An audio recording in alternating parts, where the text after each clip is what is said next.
Newsmakers and market movers. This is The Pulse with Francine Lacqua.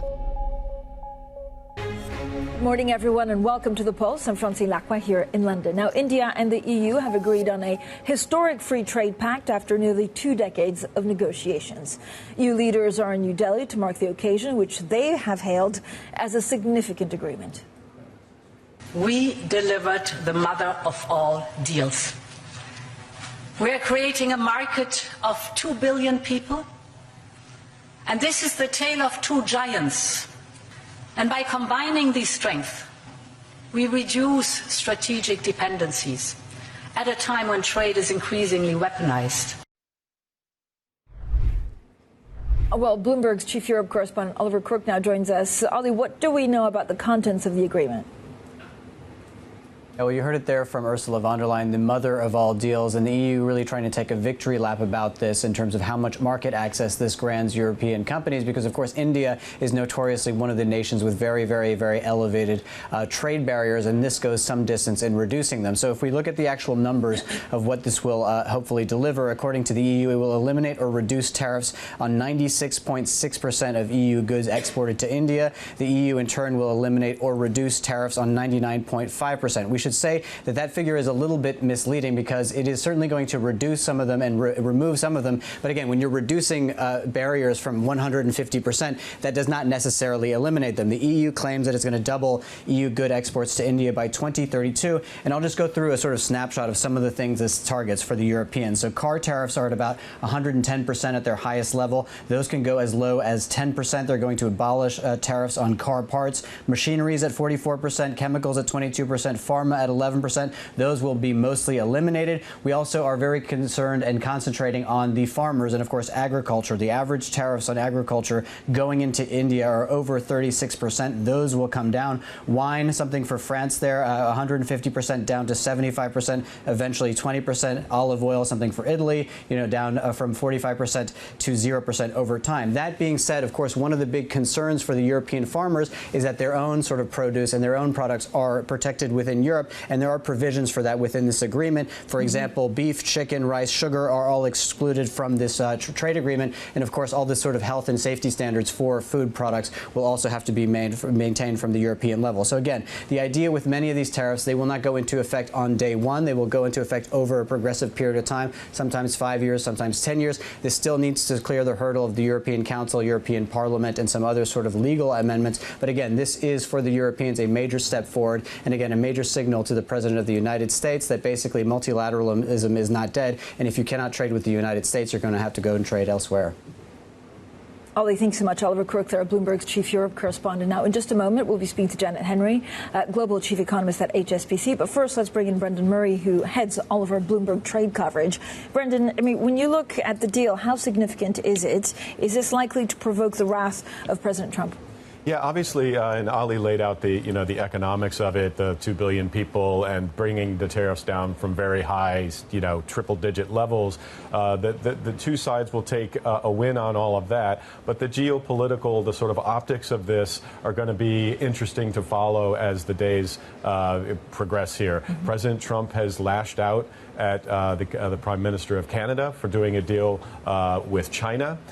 He, has a sort of loyalty test for countries that are going around doing deals with other economies, and so it will be interesting. And of course, he has his own deal pending with India that's kind of stalled. They put it together in a couple months. It's sort of a 5-pager. It's not exactly as comprehensive as the FTA that the Europeans and the Indians have put together. So the backlash from the White House here, you can bet that the U.S. is going to want exactly the same terms that the Europeans got on this deal. So there's going to be a lot to sort through in the fine print, and how that will go over with a U.S. president that doesn't take too kindly these days to other countries going around and, as they say, diversifying. To him, that's a disloyalty move. Meanwhile, the U.S. president has also threatened 25% levies on goods imported from South Korea. So they're weaponizing still these tariffs. Yeah, exactly. This is another one of those threats that probably won't get carried out. The president has done this a couple times when he sees trade deals stalled in the legislative process in other countries. That would be a pretty drastic move to put those tariffs on Korea. So we'll see how that plays out. Markets kind of ignored it, so markets see it as a lot of talk and no action. So, and of course, Bloomberg Economics has a new analysis out today that says basically of the 49 tariff threats that the president has laid out since he was elected for a second term, he really only has followed through on 27% of those. Yeah, it's a great piece, actually, by Bloomberg Economics that we'll be putting out also on social media. Brendan, thank you. As always, Brendan Murray, head of Bloomberg's global trade coverage. Now, let's discuss all of this, these trade moves and the economy with Janet Henry, global chief economist at HSBC. Janet, so good to see you. I mean, look, the global economy just seems a little bit uninspiring. Like, there's nothing bad, but there's nothing great either. Is that a good way of qualifying it? Yeah, I think that's a very CFA fair... level 6. Good morning. And I think that's a very fair overlay. The fact is there is a lot to be relatively positive about the global growth outlook. We've got fiscal stimulus. We've at least had a government reopening. Hopefully it won't shut down, or at least partially shut down at the end of January. But we've still got unpredictable policies being announced. And also when we're constantly getting these headlines on a daily basis, and they are in some ways good news.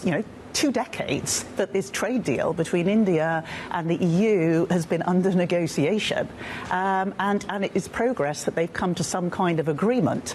But actually, at the moment, it's still quite small in the general scheme of things. Less than 1% of EU exports go to India, but it's quite long term. This is going to happen over 5 years, double it over 5 years. That goes beyond the current term, presidential term in the US. But the signalling is there, but markets are obviously focused on the here and now. So much going on. What's happening to growth? Still pretty solid. Yeah. What's happening to earnings? Still pretty solid. But trade, I mean, these bigger trade deals, are they positive for the global economy going forward, even if you have these almost daily, battles with the US administration on weaponizing tariffs? I think it is something of a jigsaw puzzle. We know that what we now have, relative to what we had just a year ago, was much more friction in world trade.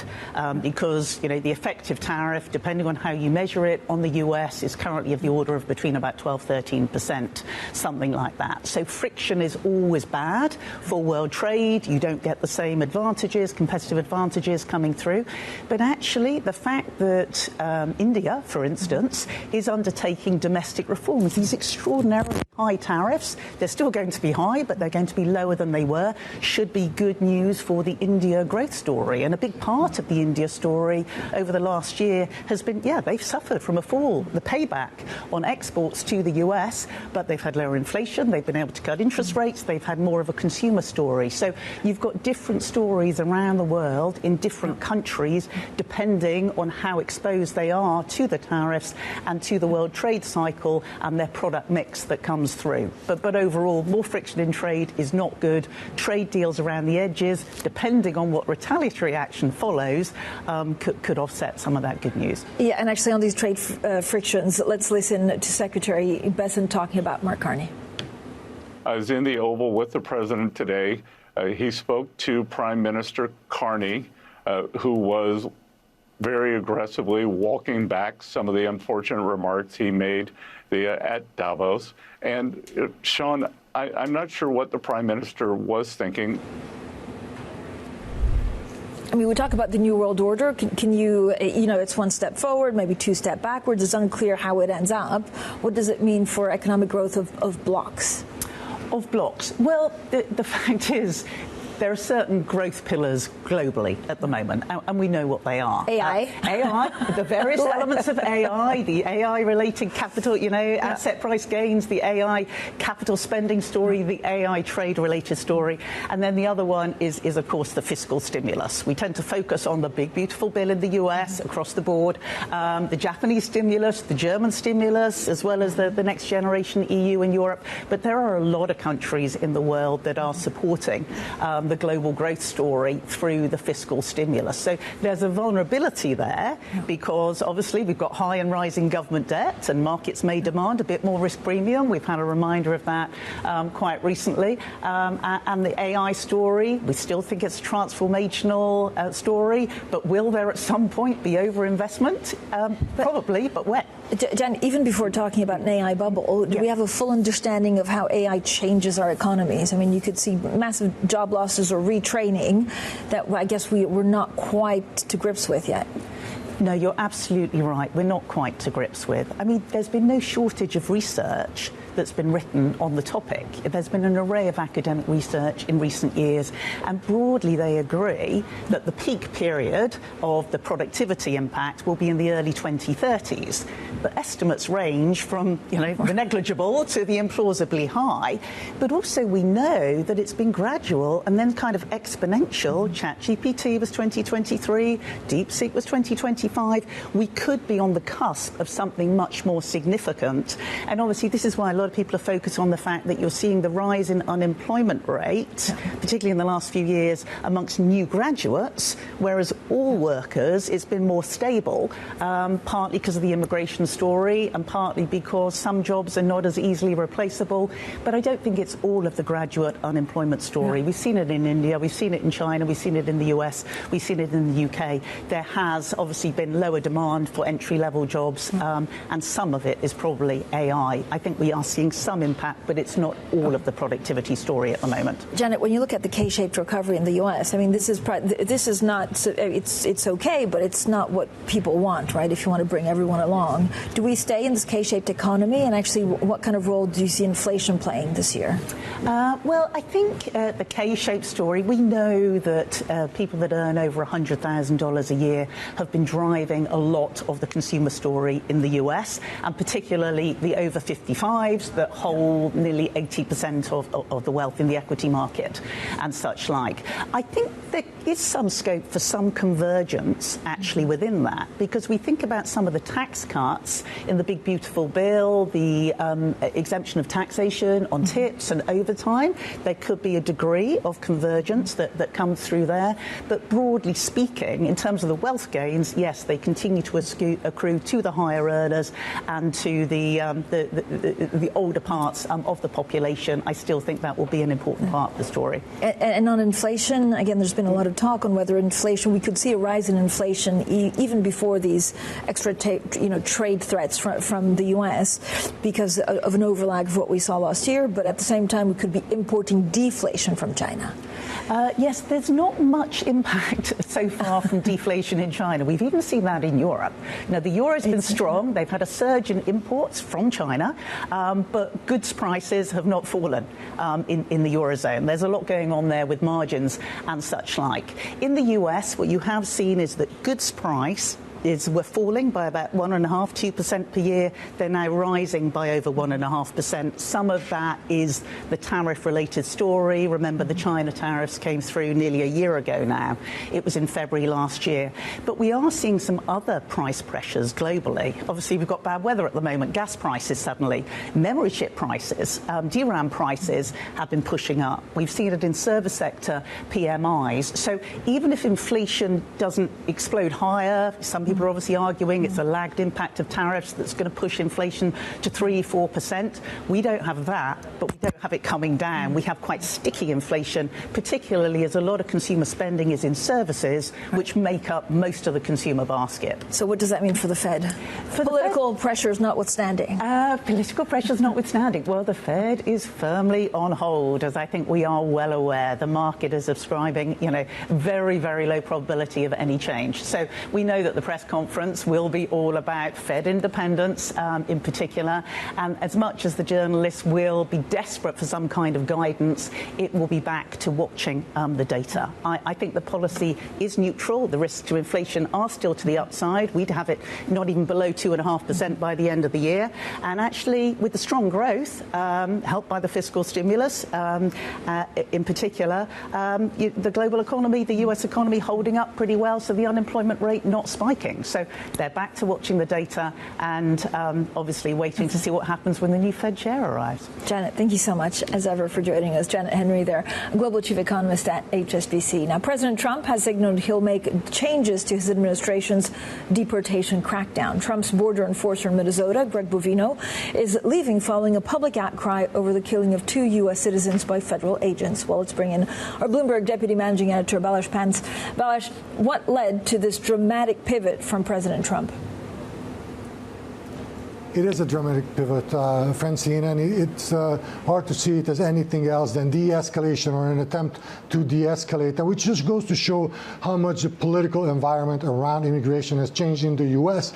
This used to be one of the go-to issues for President Trump, one of the issues that he pulled the strongest on, and now we see that changing. A lot of Americans have been horrified by some of the distressing images that have come out of Minneapolis, and there's been a lot of pushback from even within his own party about the handling of this situation by the DHS, by ICE, by all the law enforcement officers on the ground. And it's also given Democrats an opening to increase their leverage on him, which they exercise through this threat of a shutdown. So, where does this leave his immigration strategy and the risk of a government shutdown? In terms of the immigration strategy, that's a great question. It doesn't seem like they want to completely dismantle this huge immigration operation. In terms of the shutdown, it doesn't seem like there's any firm movement yet. The Democrats have certain asks. They want things like body cameras for ICE and Border Patrol agents and warrant requirements, and the Republicans are not budging on that right now. They have until the end of the week to reach a compromise, but that doesn't seem likely right now. So the chances of a shutdown keep increasing every moment. Thank you so much, Balazs. Bloomberg Deputy Managing Editor Balazs Pants. Now, coming up, how can Europe remain competitive with global powers? We'll discuss geopolitics with the Managing Director of Institut Montaigne. That's coming up next, and this is Bloomberg.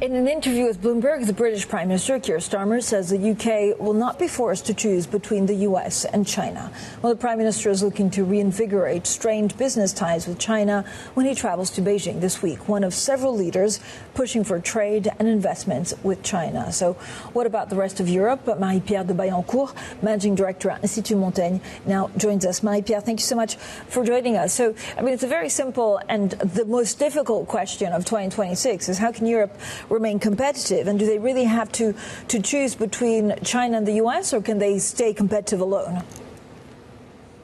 Well, this is a question on everybody's lips, and honestly, I don't think this is a good question. The situation is changing, of course. We are in a moment of recomposition. There's this Gramsci says about the old world is dying, the new world is yet to come, and in the meantime, the monsters are prospering. And the fact that we have to choose between two hegemonic powers is not a good posture, because we could not act as one, and we are still being herbivores in in the world of meat eaters. And so we are asked, with whom am I going to add to ally? Either it's going to be China or it's going to be the US, instead of calling for our own destiny. So I think this is a wrong question, and it shows how people are checking out and how they are losing nerves and vision. So, Marie-Pierre, With all due respect, what are you optimistic about for Europe? I mean, there's a lot of great things, but even when I was in Davos, the Europeans were at pains in saying things of the past. Well, we were a great power. Like, what are you optimistic today when you look at Europe? Well, first of all, the scale matters. And when we look at Europe, we have a scale that really matters with a lot of market and a lot of possibilities. We have innovation, we have educated people, we have good infrastructure, we have investment, we have creativity. All of this are, for me, good omen of what Europe could do if it was able to really leverage its scale. The problem today is that we have developed, of course, specific tools in order to be more powerful, and that we are very shy about using them. For example, we can work against economic warfare, and we have packages such as EU anti-coercion instrument to restrict market access, to increase tariff trades, to reconsider intellectual property rights, etc., etc. But the system and the mechanism in which we are able to use those instruments is very deficient. For example, it requires two votes. Yes. Yeah, I mean, it just feels like we have a lot of stuff that the U.S. has, but they do it better at a bigger scale. Do we need to reset the relationship between Europe and the U.S., and how do you do that? Okay. So I think we shall not reset this because the U.S. is our primary ally, and it's still a country with whom we have built prosperity and security for the past 70 years. And I think it's better to be strong with our former allies because we know each other, we know how to behave together, and we shall, once again, keep our nerves on what is happening. And I do believe that the American will respect Europe if we set up the condition of mutual respect. So I think we should not reset US-Europe relationship. But in the method and in the way we do it, we should reassess our tools, our levers, and the way to get the respect we deserve. We shall not be on the menu. This is Mark Carney saying in Davos, if you're not around the table, you are on the menu. So how do we organize ourselves not to be on the menu?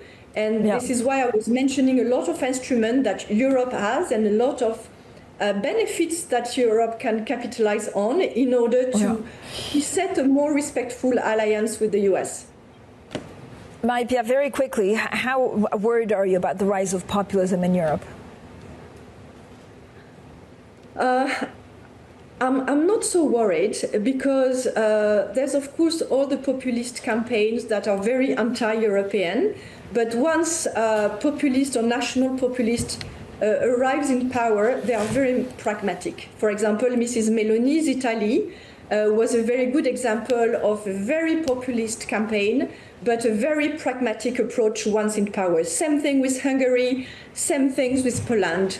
The reality call is enforcing upon political speeches in first instances. So I'm not so worried because at the end of the day, we all know that we need Europe. We all know that we need that scale. We all know that we cannot resist bullying country without playing the market scale and the complementarity of our resources and our capabilities, whether it is in defense, in economy, in health, etc.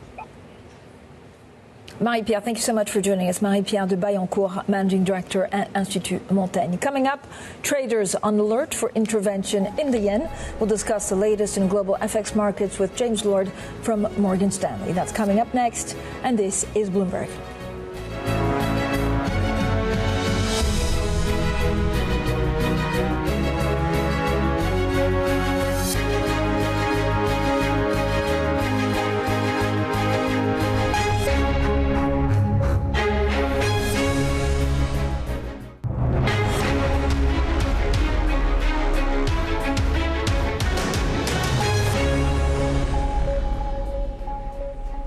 Good morning, everyone, and welcome to The Pulse. I'm Francine Lacqua here in London, and these are your top stories.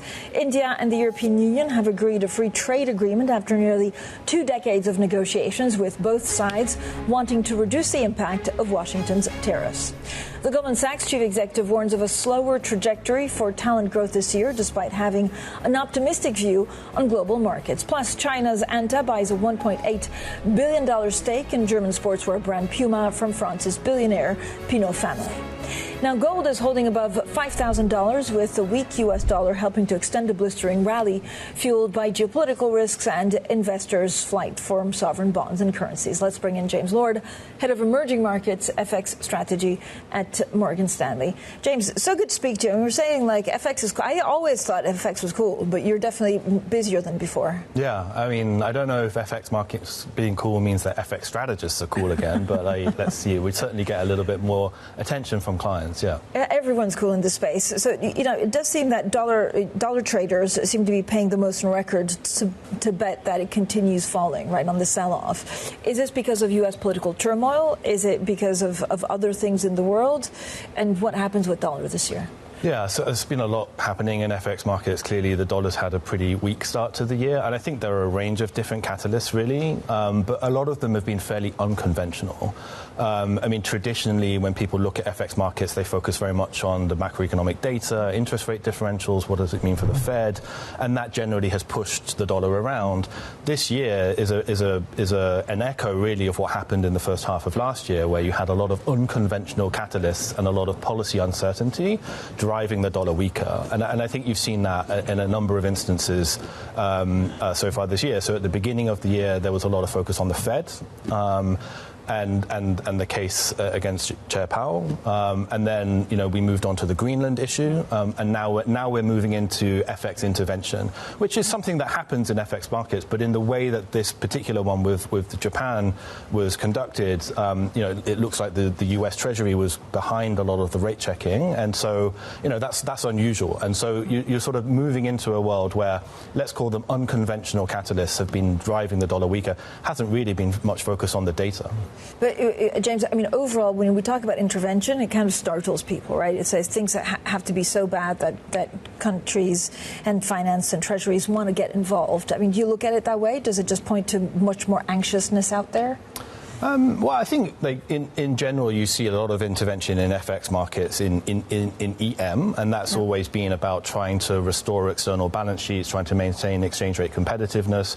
And, the US has started to show a little bit more of an interventionist streak in cases where it sees it's in its interest to act. And we saw that with Argentina. And now, we know that this administration has always talked about the weakness of the Japanese yen and other Asian currencies and the strength of the dollar. And there is also the angle where if you see instability in other countries' markets, like JGB yields, that could spill over back into treasuries. And so the US clearly has taken a slightly different track relative to previous administrations and wanting to get a little bit more involved. So what happens with yen? I mean, if there's lack of intervention follow-through, could it really undermine some of the recent yen gains? So I do think the strength of the yen has in part been driven by this expectation that the intervention is going to be coordinated. It's not just going to be the Ministry of Finance in Japan, but also the US Treasury potentially acting. And I think that is now built into the market price. And I think if you don't see follow through, then the markets will start to question whether or not it's going to happen. And so if that is the case, you could see dollar yen start to edge back higher. But ultimately, we do think that dollar yen will be heading lower. We have a target of 151. We're sort of positioned that way. And whether it comes through intervention or more Fed rate cuts later in the year, we think ultimately the dollar will weaken. I mean, if you look at some of the other, what's gold right now? Is it a play, to move away from U.S. asset, or is it also hedge against other things?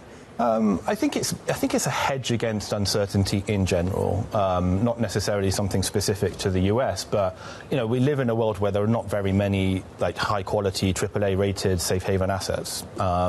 you look at the Institut, like what we see in the JGB market, what you saw happen with gilts in previous times. There's a lot of angst about fiscal sustainability in many DM markets, maybe slightly less actually in EM these days.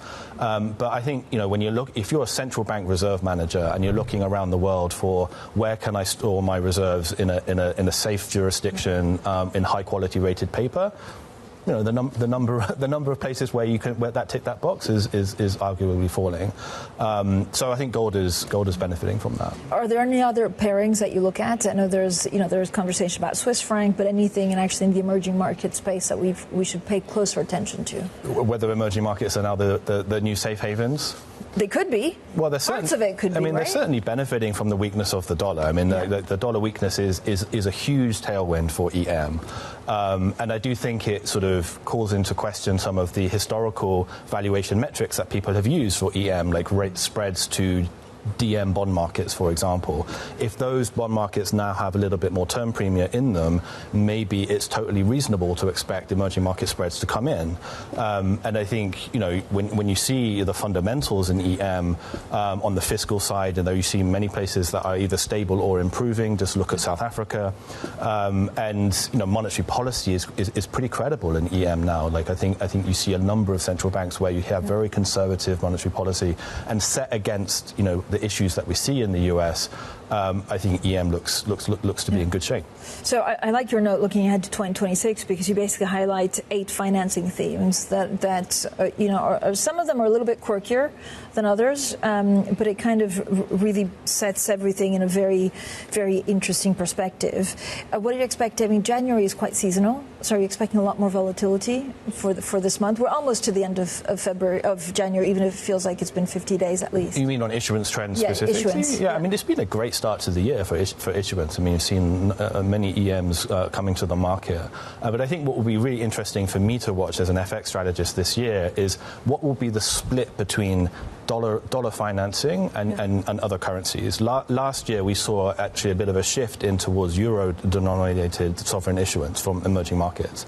So clearly as the euro was strengthening, more demand from investors for euro paper, and we saw people tapping that. And I think if we see that again this year with EMs and anyone that's issuing foreign currency denominated debt, more growth in the euro market, it will start to paint a picture again about this kind of diversification away from the dollar story, which is clearly something everyone's quite focused on. So how would you construct your ideal portfolio if you look at diversification in FX? Well, I think you've got to say long EM carry. Right. Like that's clear. There has been a little bit of uncertainty, I think, about just how much you want to be short the DXY or some of the or be long the low yielders within emerging markets. But I actually think that now we could see, like last year was a clear outperformance from like high yielders within CEMEA and Latin America. Asia lagged. I think this year we could see a little bit of a catch-up in some of the Asian currencies that lagged last year. The yen strengthening can potentially be a catalyst, but we also see some catalysts for Korean won to start to strengthen. We can see, for example, local authorities in Korea are trying to rebalance their asset portfolio. The NPS news we got yesterday, and so I think there is some scope for some of the Asian markets to catch up a bit. James, thanks so much for joining us. James Lord, their head emerging markets FX strategy at Morgan Stanley. Now, the Goldman Sachs chief executive says he sees a slower trajectory for talent growth this year, even as he made an upbeat call on global markets as a deregulatory tone boosts optimism. Bloomberg's Stephen Engel spoke exclusively to David Solomon and asked him, with a number of big-ticket IPOs like SpaceX on the way, what he was expecting in 2026. The environment's very constructive, for our business, particularly our banking and markets business. We highlighted in our fourth quarter earnings, our year-end earnings, that our backlog was again at another, significantly high level, and it moved quite positively. I think it's going to be a very constructive year for M&A activity. Could be one of the best years, if not the best year ever, for M&A activity. I think CEOs feel unleashed to really invest, drive growth in their businesses. It's a better regulatory environment. They're asking big questions about what the art of the possible is. That's very different from where we were 4 years ago, where the answer to any question was no. Now the answer to any question is yes, maybe, and so CEOs are looking forward. That's a very, very constructive environment for our business. The stock market here regaining the IPO crown last year, and essentially on the back of all these IPOs in the tech sector. A lot of them, really, the big gainers have been the infrastructure and the not necessarily the applications or the large language models. They've been essentially the hardware players, the chips and the like. Do you see a sustainability of this pipeline from China of AI? If the environment continues to be constructive the way it is now, yes, I think it'll be a very good year for IPOs over here too. I think there's a lot of pent-up capital markets activity because we really, coming out of the pandemic, we kind of shut down capital markets for a period of time. You got a more conducive regulatory environment. You've got a good detente in U.S.-China with a constructive setup in 2024 for more constructive dialogue. I think all that's conducive for more IPO activity here in Hong Kong. And I think you're going to see more IPO activity in the U.S. and in Europe. So it's a pretty constructive setup. Now, of course, if there was a big exogenous event, it could slow it down. But I don't think that's the base case, but that doesn't mean we won't have some speed bumps along the way this year. I think Wall Street shed about 10,600 jobs in combined, the big banks, last year. Does 2026 look like that as well? I think that was the most since 2016. I don't have a view on Wall Street overall and its headcount. I understand our headcount plan. And all we've said publicly is it's probably a little bit more constrained in 26 because we see opportunities for efficiency and we're trying to deploy those. But ultimately, we've also said those efficiency opportunities give us more of an opportunity to invest in parts of our business where we can scale growth. And some of that growth scales with additional headcount. I'd point to our wealth management business, which scales with people all over the world. Goldman Sachs Chief Executive David Solomon speaking to us exclusively. Now, Puma shares are surging after the news that China's biggest athletic apparel seller, Anta Sports, plans to buy a 29% stake in the German brand. Well, joining us now for more is Bloomberg opinion columnist Andrea Felsted. So, Andrea, thanks so much for joining us. Why has Anta Sports pursued this deal now, and how could this benefit Puma? Well, it was clearly available. Some equity was still clearly available from the controlling family.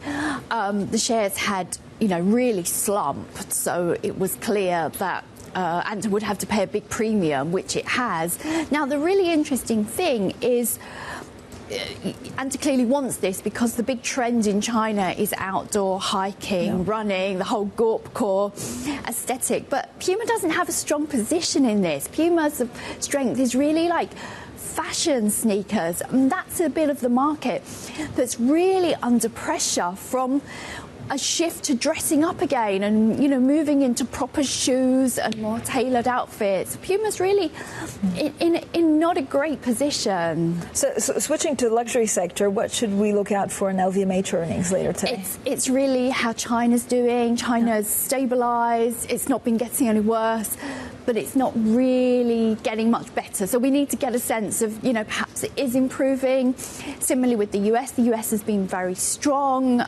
correlated with equity markets, but obviously we've got quite a lot going on out there. Is that going to put any brakes on the US? And if we cast our mind back to a year ago in the wake of the US election, that seemed to unleash a bit of a spending boom for the luxury makers. It all came to a halt in April with tariffs, but they're also up against, tough comparisons with a year ago. So, staying with LVMH, what's happening with cognac producers and brands like Hennessy? Well, they're having a very, very tough time. And the key to watch with LVMH, I doubt anything will be announced tonight, but the key to watch with LVMH is there some kind of corporate activity on its drinks division? Does it buy in the minorities and spin it out? Does Diageo buy the shareholding that it doesn't own in Moet Hennessy? So they're all the questions to ask relating to LVMH drinks business. Andrea, thank you so much. Bloomberg Opinions, Andrea Felsted. Now, coming up, we'll be joined by the chief executive of IQM Computing, Quantum Computing. We'll discuss the tech landscape as American rivals IonQ buys its own chip foundry. That's next, and this is Bloomberg. Thank you.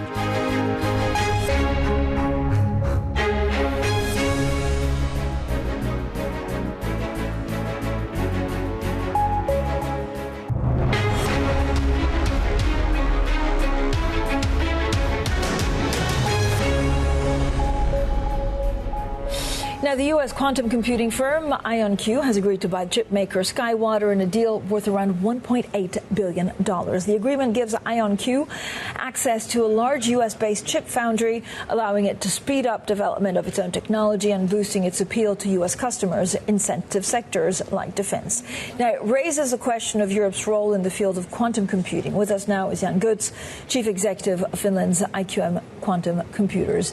Jan, thank you so much for joining us. Look, it's an exciting time. So, first of all, what makes your approach to quantum computing very different from competitors in the U.S. and China? So with IQM, we actually use a very vertically integrated approach to build quantum computers. This means we run our own chip factory, we run our own assembly line, we run our own data centers, and with this, we bring the most performant quantum computers out there to big data centers to build ecosystems around the world. I mean, do you see quantum as critical to European sovereignty? Would you ever sell to a U.S. competitor? Well, quantum is a critical technology because of its application also in security, defense, and many other industries. But it is a global business, both on the supply chain side and on the market side. We have been selling to the US. One of the biggest supercomputing center, Oak Ridge in the US, is running on an IQM machine. So how close are we really to top practical, fault-tolerant, quantum computers? It is a journey, and we are on the way. We can build computers that work today, but they still make errors, as you rightfully point out. And the use cases will not all come at once, but they will be unlocked time after time. Like in AI, we see this with the GPUs. First, they were designed for graphics, then maybe for Bitcoin mining. During COVID, a lot of molecular simulations, now LLM training. And it's similar in quantum. Use case after use case will be unlocked. Maybe in the next few years, we will see the first commercial use cases. So what are the biggest technical hurdles, actually, that IQM is facing right now? So we know the algorithms that we want to run. So the theory is clear and the proof of concepts are clear. What we now need to do is to scale the technology. This means we need to build more powerful processors. And similar like any other big chip or computer company, we are taping out a new processor generation every year, which is better than the previous one. And this means we are kind of executing this roadmap. And this is also why then we will see the commercial use cases be unlocked with each generation. Jan, I mean, you're in a fascinating space. When will quantum computers, I guess, move from research labs to real-world industrial use? Yeah, so what we see now on the industry side is that companies are getting ready.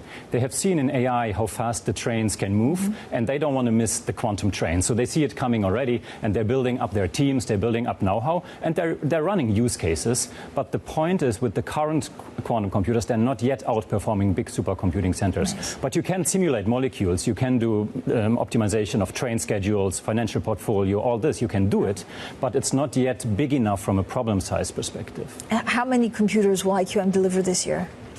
So we are actually the company that globally has sold most quantum computers as on-premise devices. Yeah. And last year, we have been delivering 7 systems, and we think that this year we will do more than that. And so how do you see, I mean, what do you see the first commercial use going to be? Is that difficult to tell right now? No, probably it's going to be in the field of chemical simulations. So quantum, what it's ultimately good at is simulating other quantum systems. And the molecule, ultimately, these are individual atoms that come together to do something. And this is a quantum system. So we think that this will be the first use cases. And you find them in material science, you find them in pharma, you find them in battery development, for example. So this is what we think will be the first use cases. Jana, what do you make of this IonQ deal? Well, as a company, we have been vertically integrated since day one. We are running our own chip factory, so we knew how important it is, and we have already integrated it. And I think this move shows that we have been on the right track already for many, many years. And we are running a chip factory here in Europe, and you pointed out the sovereignty aspect. So I think it is important to de-risk the supply chains and make sure we have them on different areas in this world. What does it mean for EU competitors? So it basically, you say that it reinforces your business model, but do they become a bigger rival? I don't know if they become a bigger rival.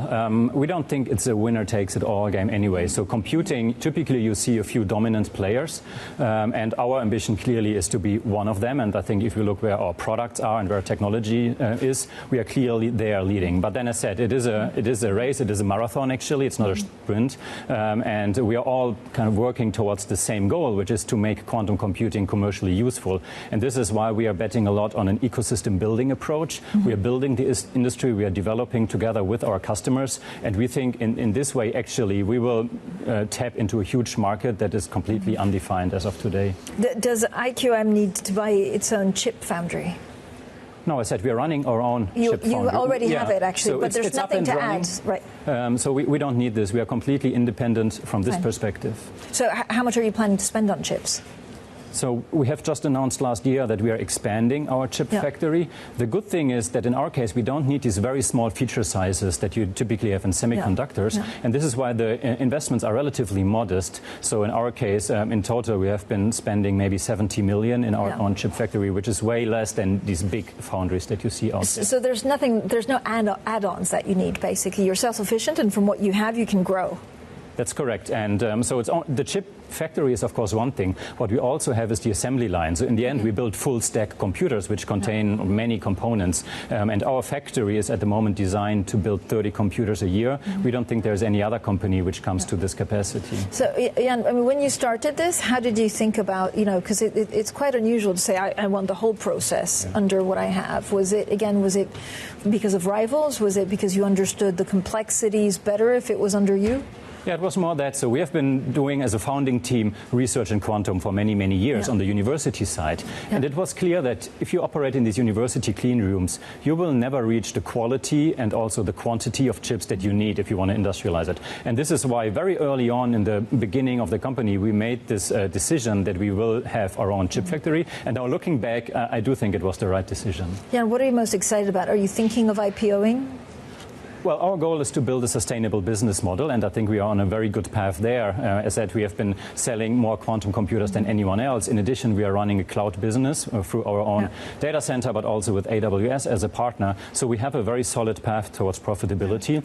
And of course, on the financing side, we will do what's best for the company. And this might be another private raise. This might be an alternative path. We are exploring all possibilities. We have just closed the funding round last year. And from this perspective, we are very well capitalized, and now we are using this position of strength to plan the next steps. Jan, so great to speak to you. Thanks so much for joining us. Jan Goetz, the Chief Executive of IQM Quantum Computers. Now, Nvidia's Chief Executive Officer, Jensen Huang, is in China, hoping to reopen a crucial market for his company's AI chips. Joining us now is Matt Bloxham, technology analyst at Bloomberg Intelligence. Matt, good morning. So what more do we know about Huang's visit and how significant this is? Yes, I think this is his first visit of the year, and I think last year he was there 3 times. Obviously, China, a relatively small part of the business now, but potentially important going forward. And so he's really there to talk to local potential buyers of their chips as the Chinese government makes preparations to allow local companies to start orders again. Obviously, the focus now is on the Nvidia H200 chip, which is the one generation behind their leading-edge Blackwell chip. So it's a much more sophisticated chip than what was previously allowed by Nvidia to sell into the China market by the US, which was the H20. So I think he's there to kind of facilitate both in terms of customer demand and the kind of Chinese authorities getting comfortable with allowing those sales to go ahead.